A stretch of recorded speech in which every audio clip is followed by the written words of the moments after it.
A paz do Senhor, amados irmãos, chegamos na lição de número 9, Ética Cristã e Planejamento Familiar, dia 27 de maio de 2018, e o nosso textual está no Salmo da Família, Salmo de número 127, versículo 3, que diz: Eis que os filhos são herança do Senhor, e o fruto do ventre, o seu galardão. E a nossa verdade prática diz: gerar filhos ou não é só uma questão de planejamento familiar, mas um encargo que abrange a obediência aos desígnios divinos para a família. Então, é muito importante nós estarmos atentos para essa lição. Vamos pensar um pouquinho no nosso textual, que é o Salmo de número 127, versículo 3. O Salmo 127 é chamado de Salmo dos Degraus ou Salmo Gradual. É um salmo escrito por Salomão e ele aborda a questão da família, mas dentro de uma perspectiva de um homem agricultor. Lembrando que o homem do campo era muito importante ele possuir uma família numerosa. É importante nós lembrarmos também que na sociedade do Antigo Testamento é uma sociedade patriarcal, tribal, onde há necessidade de ter muitos membros da família para poder manter aquela comunidade. Então era muito feio e era inclusive abominável uma pessoa que não podia gerar. Uma pessoa que não pudesse gerar era considerado assim uma pessoa à margem, e aquele que podia gerar, então, que era admirado, era reconhecido, era louvado. E o nosso salmo, ele diz que os filhos são herança do Senhor. É importante nós pais compreendermos isso. Então, se os meus filhos são herança do Senhor, eu tenho que ter temor de Deus, e entender que a minha família tem que ser minha prioridade. A minha primeira congregação é minha esposa e meus filhos. São minha esposa e meus filhos. É o primeiro altar, o primeiro culto, a primeira igreja. Está dentro da minha casa, a primeira igreja. No meu caso, sou eu, a minha esposa e minhas duas filhinhas. É o altar. Então, eu sou pastor da minha casa. Toda a família tem o seu pai, que é então o seu sacerdote. E eu preciso entender que, como sendo herança de Deus, eu preciso ter temor do Senhor, porque cabe a mim então a procurar dar a melhor educação, o melhor ensino, a melhor herança, que são não coisas, porque coisas são efêmeras, embora as coisas podem contribuir, mas sim, são então valores morais, valores espirituais e não simplesmente questões materiais. Então esse cântico desse Salmo 127 aponta então para essa questão de que Deus é o dono dos nossos filhos. Por isso que nós temos que consagrá-los ao Senhor, orar por eles, abençoá-los. Um dos maiores problemas que nós vemos na sociedade moderna é que muitos pais têm cuidado dos filhos na perspectiva material, não deixando faltar o alimento, o material escolar, os recursos básicos, fundamentais. Então, na perspectiva material e econômica, ele está presente, cuidando dessa herança de Deus, mas esquece de algo extremamente relevante, que são os cuidados emocionais. Crianças precisam de palavras afirmativas dos pais. Os pais têm que falar para os seus filhos que eles são importantes, que eles foram desejados, que eles foram esperados, que ele tem o amor por aqueles filhos. Então isso é muito importante. Nós temos que ter temor de Deus para lidar com os nossos filhos, olhando para eles como bênção de Deus. E mais uma coisa que eu quero te dizer. jamais comparar os seus filhos com qualquer outro, porque eles são únicos. A herança que Deus dá para cada família. Tá? Então não há comparação. Nunca se compare marido, nem esposa, nem filhos, porque eles são únicos. Deus deu para nós cuidarmos com carinho, com amor. Então esse texto áureo ele é muito importante, porque ele declara: os filhos são herança do Senhor. Olha, irmãos, que eu e você tenha temor de Deus e coloque os nossos filhos como prioridade, orando por eles, abençoando, falando palavras afirmativas, acompanhando na escola, cuidar da primeira infância. A primeira infância é essencial na vida de uma criança para ser um adulto firme, constante, um adulto que realmente tenha fundamentos. Então cabe a mim e a você como pais compreender a importância dos filhos como sendo herança do Senhor. Ele fecha dizendo: o fruto do ventre, o seu galardão. Que bonito, né? Então, eu e você temos que ter essa percepção, temos que partir dessa premissa, que os nossos filhos são herança do Senhor. Portanto, nós somos os pais humanos. Precisamos tomar o cuidado para proteger, educar, orientar, ensinar as crianças, para que eles sejam bons servos de Deus, pois os filhos são dados por Deus. Os pais, nesse contexto, então, do Salmo 127, seriam apenas privilegiados cuidadores, mas os filhos provêm do Senhor. Que Deus abençoe sua família, os seus filhinhos. A interação que nós temos aqui, ele diz: sabemos que os filhos são dádiva de Deus, ou presentes de Deus. E agora, nós temos o livre-arbítrio, então, para fazermos um planejamento. Então, um casal recém-casado são duas culturas diferentes que se encontram. Então, haverá estranhamentos culturais. Imagina se já vem, então, uma terceira personalidade, que é um filho. Então, a gente orienta, às vezes, os casais a planejarem, né? A primeiro se conhecerem melhor, se fortalecerem os laços afetivos entre eles, antes de terem um filho, né? Essa é a ideia, que eles então tenham a oportunidade de se conhecer bem, se fortalecerem bem. Não tem uma data, devo ter filho depois de 1 ano e 2 anos, não se trata disso. Cada um deve saber o que é melhor para si, mas dentro de um planejamento, para que você tenha a oportunidade de dar condições para essa criança ser bênção para vocês, bênção para a sociedade, bênção para todos que estão ao redor, porque são crianças amadas, desejadas e cuidadas. Então essa é a ideia. Nós, como servos de Deus, nós temos responsabilidades morais, espirituais e econômicas, né? Não é igual ao mundo, que muitas vezes não tem aquela ideia de responsabilidade. Nós temos que ser responsáveis em todos os aspectos, e nós temos que compreender que um filho, a bênção de Deus, mas é uma terceira personalidade que estará dentro da casa. E aí haverá necessidade, então, de uma reorganização para o acolhimento sadio e maduro. Daí a necessidade de um bom planejamento familiar. O casamento, então, no plano divino, pressupõe, sim, a procriação. O próprio Senhor disse: crescei e multiplicai, não é? Crescei e multiplicai. É claro que essa é uma palavra de Deus para todos nós, né? Tem, às vezes, uma pessoa simples. Eu lembro de um irmãozinho muito simples que todo ano, basicamente, ele tinha um filho.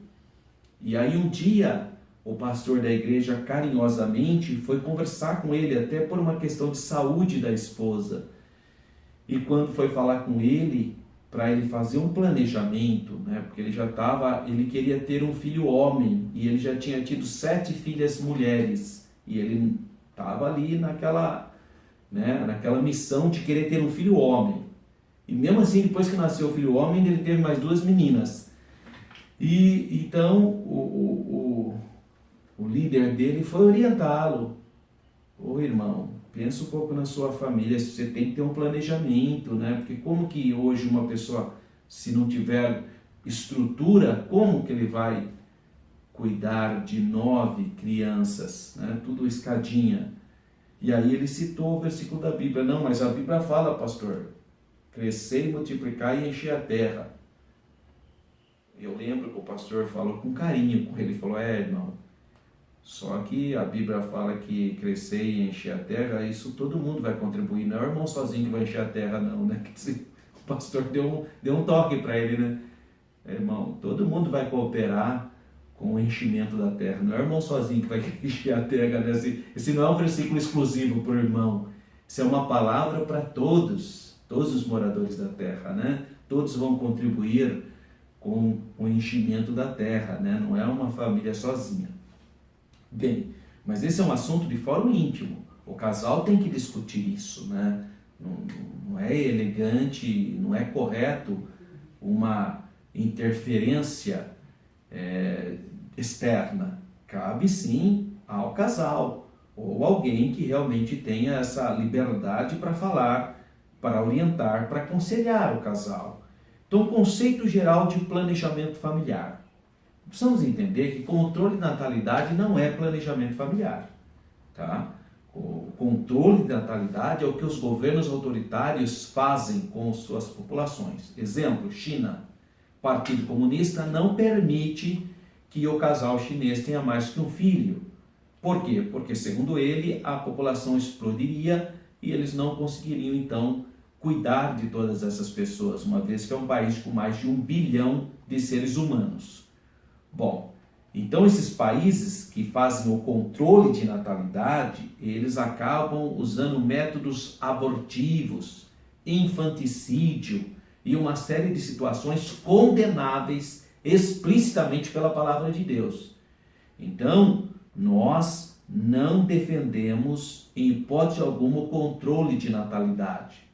Embora o controle da natalidade já tenha caído em desuso, porque o que se vê hoje nos países democráticos é o incentivo à natalidade, porque a população envelheceu rapidamente, que é o caso da Europa, do Japão e no caso do Brasil também. O Brasil também está passando por um processo de envelhecimento e aí você é obrigado a incentivar a natalidade e não controlar a natalidade. Agora, o que é planejamento familiar? Diferentemente do controle de natalidade, consiste então em uma proposta em instruir a paternidade, maternidade responsavelmente. Isso que é planejamento. Vai planejar, não vai de qualquer jeito, sei não. Vamos fazer um planejamento. Você já tem casa própria, você já tem emprego, você já terminou seus estudos, não é melhor terminar os estudos antes de pensar em uma criança para poder depois dedicar mais a ela? Não é melhor adquirir um imóvel para que essa criança tenha um local? Então são questões de se pensar, de se organizar. Isso que se chama planejamento familiar. Paternidade e maternidade responsável, né, que tem esse sentimento de responsabilidade. No contexto cristão, quanto ao número de filhos, o casal deve buscar a orientação de Deus. É o casal que vai decidir isso, né? Nós não podemos dizer, não, o ideal é 3, é 2. Não. O que nós sabemos é que na década de 70, as famílias tinham de 5 a 7 filhos. E que depois dessa última década, caiu para 2 a 3, já com um número muito elevado de casais com filho único. Nós temos então o nosso primeiro sinopse do tópico 1, que fala que planejamento familiar não é controle de natalidade, mas é a paternidade e maternidade responsável. Nós temos um subsídio teológico que você pode, então, ler, porque ele vai falar sociologicamente de percepções sobre a questão de ter filhos. Tópico 2 da nossa lição. O que a Bíblia, o que as Escrituras, o que a Palavra de Deus diz sobre o planejamento familiar? Bom, aí ele vai falar primeiro sobre a família e a procriação da espécie. De fato, Deus estabeleceu o casamento entre um homem e uma mulher, portanto, o casamento monogâmico heterossexual, porque deste casamento de um homem e de uma mulher pelo menos hipoteticamente, o potencial da perpetuação da espécie humana. Claro, existem pessoas que são estéreis, mas eu não estou falando de exceção, estou falando da regra geral. Então há um potencial da perpetuação da espécie humana. Então ele vai trabalhar aqui a palavra que Deus diz e a bênção que Deus dá em frutificai, multiplicai-vos e encher a terra. Gênesis 1, 28. Após o dilúvio, mesma coisa, Gênesis 9, 1. Frutificai e multiplicai-vos. Então primeiro dê fruto e depois multiplique e encher a terra, que está já uma perspectiva de planejamento familiar também, né? Primeiro dê fruto, depois multiplique. 2. O planejamento familiar no Antigo Testamento. Bom, aí nós temos o nosso textual, que é o Salmo 127, 3, que mostra então que os filhos são herança do Senhor. A esterilidade, então, era abominável na época antiga, era discriminação, havia, né? Realmente era vista como algo vergonhoso, muito, muito triste a pessoa que era estéril. Em contraste a essa cultura, as esposas dos patriarcas foram estéreis e sofreram muito até que Deus fez o milagre que elas pudessem conceber. No caso dos patriarcas, a gente percebe a intervenção divina, bem como fator de multiplicação de família para família. Então, no caso do Antigo Testamento, especificamente sobre a família patriarcal, caso de Abraão e Sara, teve Isaac. Isaac e Rebeca, Esaú e Jacó. E depois Jacó, que teve com a mulher que ele amava, que era Raquel, 2 filhos, José e Benjamim. E com os outros patriarcas. E aí começa a multiplicação do povo de Israel. No caso do Novo Testamento, na Nova Aliança, também a gravidez, a fertilidade é exaltada. Por quê? Por causa do Salvador, que nasceu por obra e graça do Espírito Santo e da Virgem Maria. Tanto é que Lucas 1, 28 diz, a declaração do anjo ao cumprimentar Maria: salve, agraciada, o Senhor é contigo. Bendita és tu entre as mulheres. Então é uma saudação. Na mesma ocasião, quando Maria vai visitar Isabel, que está grávida, está lá escrito: a prima concebeu um filho em sua velhice, e este 6º mês, é o 6º mês para aquela que era chamada estéril, Lucas 1,36. Então, a gente observa também a intervenção divina na questão da perpetuação da espécie. Então, resuminho do tópico 2, o planejamento familiar não contraria a Bíblia. Então, não você se organizar para ter um filho, por desejar um filho, mesmo que a pessoa tenha o problema da esterilidade, pode buscar a Deus. Deus intervém nessa obra. Há um subsídio aqui que fala procriar, uma determinação divina, com base em Gênesis 1, 28. Também tem aqui a ideia do frutificai e multiplicai, que você pode ler com mais calma. E para encerrar esse tópico, que é o tópico 3, a ética cristã e o limite do número de filhos. Então, a primeira questão do fator da multiplicação. Bom, quem é contra o planejamento familiar considera a limitação do número dos filhos uma desobediência ao mandamento da procriação. Então, aquela pessoa que é contra o planejamento, ele vai dizer: não, tem que deixar. Deus dá, não tem que ter controle, que ele acha, então ele tem um problema em relação à organização e o que nós chamamos de paternidade e maternidade responsável.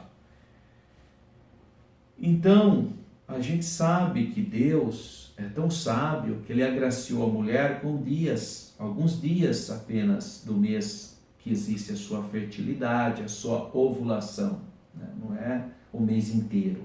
Então se percebe que existe também um planejamento, uma organização orgânica.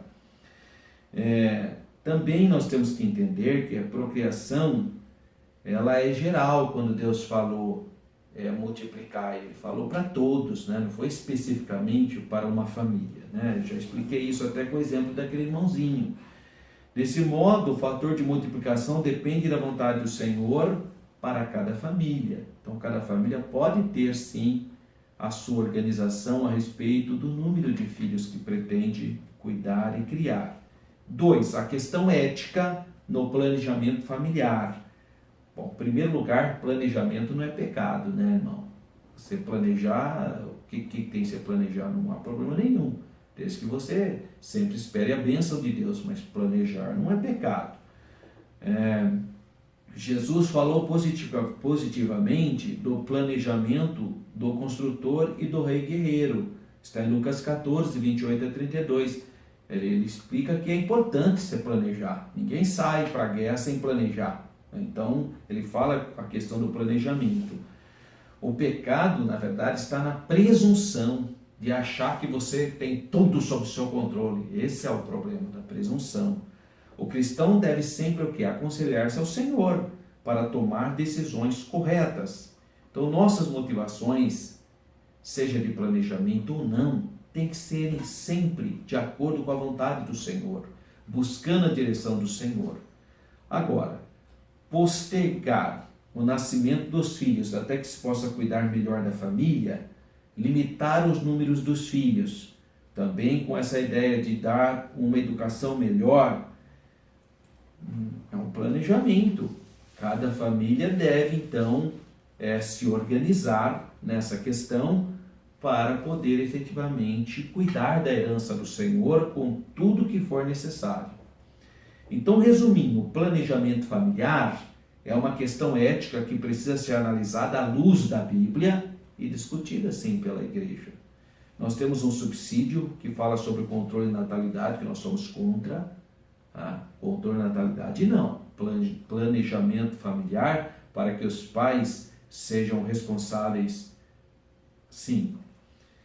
Então, considerações finais. O homem não peca pela simples limitação ou espaçamento do nascimento dos seus filhos. Então, tem um filho, aí espera um tempo para ter um segundo filho, é mais saudável para a esposa, vai ter mais condições de cuidar. É um planejamento. Estou dizendo que ele está mais certo, mais errado. É uma questão de planejamento para dar melhores condições. Tem pessoas que já têm boas condições. Para ele tanto faz ter um filho agora, um seguido do outro, que ele acha até melhor, que vai criar os dois. Cada família tem que ter o seu planejamento. Não tem uma regra. Não. Se você acha melhor ter os dois filhos seguidamente, tudo bem. Você já orou, buscou a Deus, conversou com o seu cônjuge. Não pode apenas um dos cônjuges achar. Tem que estar no acordo, por isso que chama planejamento. O pai e a mãe devem ser responsáveis pela decisão. Então o homem não peca pela simples limitação ou espaçamento do nascimento dos seus filhos. Ele comete pecado quando suas motivações são presunçosas e utilitaristas. Aí ele peca, porque isso é soberba, porque isso é pecado. Agora, o cristão que busca a orientação do Senhor, aceita a vontade divina na limitação do número dos seus filhos, é abençoado em toda esfera de sua família. É abençoado. Todavia, ele rejeita por completo o aborto e os meios abortivos no planejamento familiar. Então, faz o planejamento, mas jamais fazer o controle de natalidade ou usar métodos abortivos. Isso o cristão não deve fazer. Que Deus abençoe você, sua classe e sua família. Entre no site, baixa lá a lição que tem mais informações, www.professoralberto.com.br, e participe da aula de formação continuada na Assembleia de Deus Central de Campinas, Rua Pastor Cícero Canuto de Lima, número 160, Parque Itália, Campinas, São Paulo. Que Deus abençoe você, sua casa, sua família, sua classe. Uma boa escola bíblica dominical. Fique na paz.